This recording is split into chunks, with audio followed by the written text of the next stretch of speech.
சீரியல்களின் full எபிசோடுகளை Sun டிவியில் ஒளிபரப்பான உடனே எக்ஸ்க்ளூசிவாக சன் நெக்ஸ்டில் மட்டும் ஃப்ரீயா பாருங்கள்.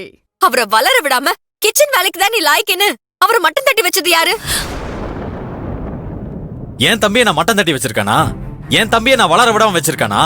நடக்கிறதெல்லாம் நீயும் பார்த்து தானே இருக்க. இப்ப தெரியுதா அவன் புத்திசாலித்தனம் என்னன்னு? அவன் ஏன் இப்படி எல்லாம் பண்ணிட்டு இருக்கான்னு உனக்கு புரியல? இங்க பாருங்க மாமா, இந்த ஒரு விஷயத்தை வச்சு அவர் ஒண்ணுத்துக்கும் உதவாதவருன்னு அவரை ஒதுக்கி வச்சு கிச்சனுக்குள்ளேயே முடக்கலான்னு கீர்த்தி பேசுறதுல என்ன நியாயம் இருக்கு? உங்க தம்பி மேல நீங்க உயிரே வச்சிருக்க, அன்பை வச்சிருக்கேன், பாசம் வச்சிருக்கேன்னு சொல்றீங்கல்ல, உங்க தம்பியை தான் அவ இந்த அளவுக்கு கேவலமா பேசுறா. அது உங்களால தட்டி கேட்க முடியல. அவன் இப்படி நடந்துகிட்டா அவனுக்கு எப்படி சப்போர்ட் பண்ணி பேச முடியும்? அவனும் கிச்சனை தவிர வேற எதுலயுமே திறமையானவனு நிரூபிக்கவே இல்ல.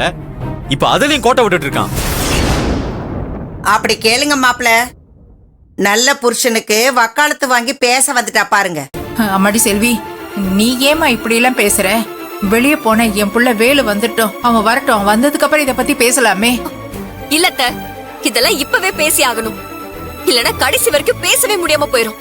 அவர் திறமையானவர் இல்லன்னு சொல்றீங்கல்ல, அவர் திறமையை நிரூபிச்சு காட்டுறதுக்கு ஏதாவது ஒரு சூழ்நிலையை உருவாக்கி கொடுத்திருக்கீங்களா? அப்புறம் எப்படி அவரோட திறமையை காட்ட முடியும்?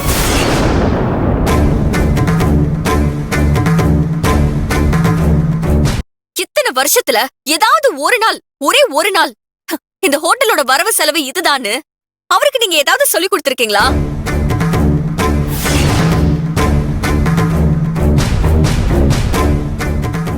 உன் புருஷனுக்கு கூட்டல் கழித்தலே ஒழுங்கா வராது. அவன் கையில 10,000 கொடுத்து என்ன சொன்னா, அத 15,000 எண்ணி கொடுப்பான். அவன் வரவு செலவெல்லாம் பார்த்து என்ன பண்ண போறான்? வேலு சமையல் வேலைக்கு மட்டும் தான் லாய்க்கு.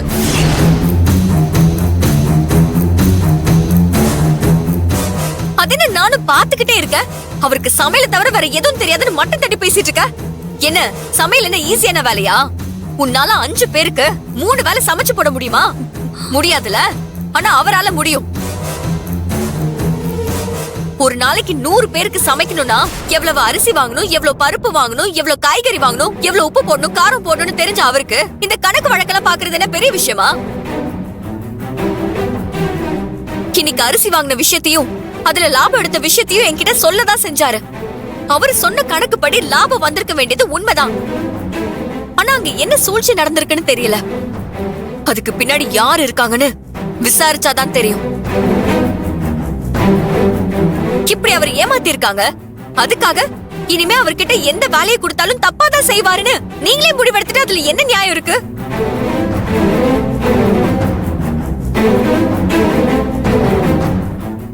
அப்போ இதுவரை நான் அவனுக்கு எந்த வாய்ப்பை ஏற்படுத்தி கொடுக்கலன்னு என் மேல குற்றச்சாட்டு வைக்கிற? நான் ஒன்னும் உங்களை குற்றப்படுத்தல மாமா, நீங்களே சொல்லுங்க. அவருக்கு இந்த கிச்சன், ஹோட்டல், வீடு இதை தவிர வேற என்ன உலகம் இருக்கு? வெளி உலகத்தை பார்த்தாலே தனக்குள்ள தாழ்வு மனப்பான்மையை உருவாக்கிட்டு எதுலுமே கான்சென்ட்ரேட் பண்ணாம இப்படி எல்லாம் கோட்டை விட்டுறாரு. அவரு நம்பி ஒரு விஷயத்தையாவது முழுமையா ஒப்படைச்சாதானே அவருக்கு அது முடியுமா முடியாதானே நம்ம தீர்மானிக்க முடியும். அந்த வாய்ப்பு கொடுக்காமலேயே நடந்துக்கிறதெல்லாம் வச்சு ஒண்ணும் தெரியாதுன்னு சொல்றதுல என்ன நியாயம் இருக்கு? ஓ, அப்ப எல்லாத்துக்கும் நான் தான் காரணம்னு சொல்லி சொல்ற, அப்படிதானே? சரி, அப்படியே இருக்கட்டும். இப்ப நான் ஒன்னு சொல்றேன். இன்னும் ஒரு வாரம் நான் அந்த ஹோட்டல் நிர்வாகம் பக்கம் தலையிடாம இருக்கேன். அவனால அந்த ஹோட்டல் நிர்வாகத்தை என்ன மாதிரி சிறப்பா நடத்த முடியுமா? அவனுக்கு அந்த அளவுக்கு பக்குவம் இருக்கான்னு பாக்கலாமா?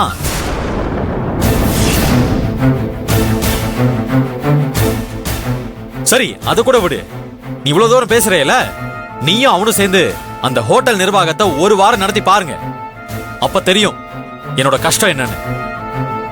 என்னாச்சு இவ்வளவு நேரம் பேசுன? இப்ப எந்த வார்த்தையும் காணோம். திரு செல்விதான் அவ புருஷனை பேசுறங்கிற ஆதங்கத்துல பேசுறான்னா, நீயும் ஏன்பா இப்படி எல்லாம் பேசுற?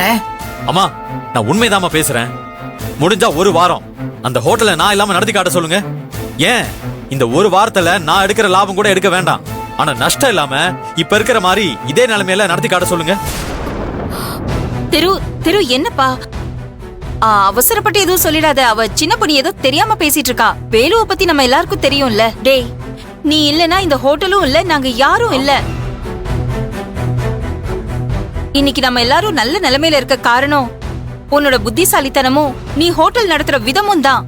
வேணாண்டா, கோவப்பட்டு தேவையில்லாம யார் பேச்சும் கேட்டு ரிஸ்க் எடுக்க வேண்டாம். இல்லக்கா, வேலுவோட அறிவையும் மூளையும் நாம தான் மழுங்கடிச்சு வச்சிருக்கோம்னு வெளியில இருந்து வந்தவங்க நினைக்கிறாங்கல்ல. அது அப்படி இல்லைங்கிறத அவங்க நல்லா புரிஞ்சுக்கணும். அதுக்காக தான் நான் இதை செய்ய சொல்றேன். திரு, 1,00,000 ரூபாய் தானே, போனா போகுது.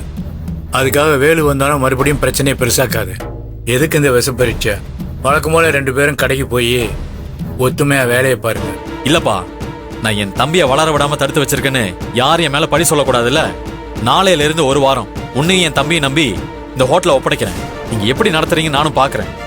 ஒரு வேலை நல்லபடியா நடத்தி காட்டி வேலு திறமையானவன் நிரூபிச்சிட்டா அந்த ஹோட்டலை அவனே நிர்வாகம் செய்யட்டும். நான் புது பிரான்ச் ஆரம்பிச்சு அதுக்குண்டான வேலையை பாக்குறேன். இங்க பாரு, வேலுவோட திறமை இதுல வெளியே கொண்டு வந்தா என்னை விட அதிகமா சந்தோஷப்பட இந்த உலகத்துல வேற யாருமே இருக்க மாட்டாங்க. ஏங்க என்னங்க பேசுறீங்க? நீங்க இல்லாம ஹோட்டல் எப்படி ரன் பண்ண முடியும்? ஒரு நாளைக்கு 1,00,000 ரூபாய் நஷ்டம். நீங்க 1 வாரம் ஹோட்டலை விட்டு போனீங்க, ஹோட்டல் அப்படியே இழுத்து மூட வேண்டியதுதான். போய் அவ பேச்ச கேட்டுட்டு நீங்க ஏங்க இதுக்கெல்லாம் ஒத்துக்குறீங்க? ஆமா மாப்ள, கண்டவங்க பேச்ச கேட்டுக்கிட்டு இருக்கிறது ஒரே ஹோட்டலு. அந்த சொத்தை யார்கிட்டயும் ஒப்படைச்சிடாதீங்க மாப்ள. 1 வாரம் நீங்க ஹோட்டல் பக்கம் வரலன்னு சொன்னா நிச்சயம் உங்க தம்பி இதுக்கு சம்மதிக்க மாட்டாரு. ஏன்னா அவர் உங்க தம்பி. அப்புறம் எப்படி இதெல்லாம் நடக்கும்னு எதிர்பார்க்கறீங்க?